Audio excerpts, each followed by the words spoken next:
Good morning. I'm Jason Stanton. I serve at First Lutheran in Onalaska, Wisconsin, and this is a morning musing for Monday, September 14th, 2020.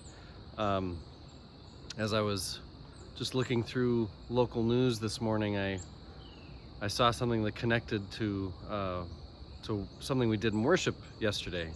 Yesterday we received a video thank you from Pastor Ben Morris, who's our campus pastor at UW La Crosse, Viterbo, and Western, and he was thanking First Lutheran for all the ways we support them financially, in prayer, and all the other ways, and then he just shared a little bit about the special challenges and circumstances of this school year, and how, just like anybody in ministry, and how really most of you watching who are employed, you're trying to do your job in a whole different way than you've ever had to do it before, and that's definitely what Pastor Ben is facing as well.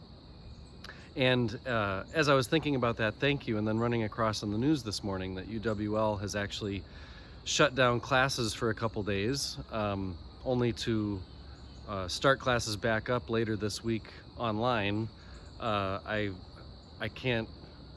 can't imagine how difficult it would be to try to connect with a freshman class or any of the students without being able to gather them. I mean, when Carla was in college and had a campus ministry that she connected with, the whole thing was the meal once a week. They'd have in my memory, it was always a spaghetti meal that they would have once a week, and that's what gathered people, was food, because you're in college, and any time to eat, any chance to eat something good and in large quantity, especially for a 20-something-year-old guy, I was all about that.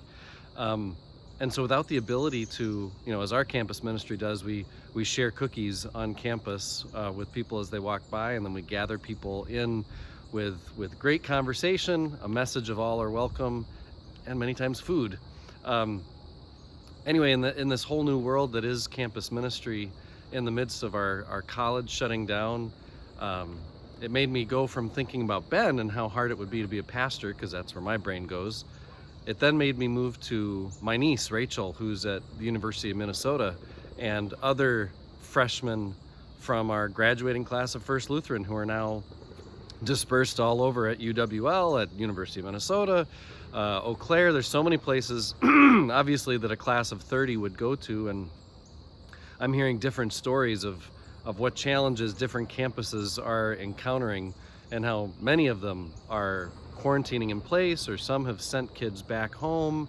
It's a mess this fall, as we feared it might be. As I think of our beloved college-age kids, I remember the ways that adults in my life connected with me as a college freshman, especially, but all through college. At that time, it was special to receive a phone call. We didn't have cell phones, which makes me, it sounds so old. Back in my day, we didn't have cell phones. But a phone call was meaningful. A surprise lunch, showing up and just having lunch. Being able to come home and do laundry, I know for many was a way of family saying, I love you. Yeah, you can use my washing machine, you bet. A home-cooked meal. And then, of course, just the wisdom, because as a freshman, all of a sudden you go from knowing everything, at least this was my experience, you go from knowing everything in high school to you get to college and you're like, oh, there is stuff about life that's way harder than what I thought it would be.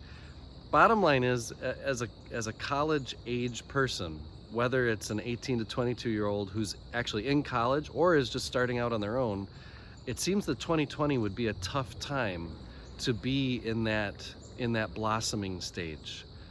Tough because nobody else has ever quite had to do that age like this. And we're already programmed to want to support those age kids with phone calls and home-cooked meals and opening up our home for laundry and sharing wisdom. But what might that look like today? I guess that's what I've been musing about this morning, is how could we identify those college-age kids in our lives, whether you're related to someone or you have that neighbor kid. Maybe it means sending a note, calling somebody, just at least letting them know you're thinking about the challenges that they're encountering and that you support them. That's what I'm going to do today. I'm going to reach out to some college kids that are important to me in my life, and let them know that I'm at least thinking about them. Maybe even, call one of those services that will send or deliver a meal for them. That'd be pretty. I can't take anybody out to lunch probably, since they're supposed to be quarantining. But maybe there's a way I can connect to them through the mail or through a delivery of some kind. And maybe the best thing to do today would just be to call somebody up and listen and just hear, what's it like for you today? And of course, many times they don't think they need to, process with a fuddy-duddy adult like me, but I also know from that age, it's more helpful than maybe I give it credit for sometimes. So I guess my musing today is, love a college student today.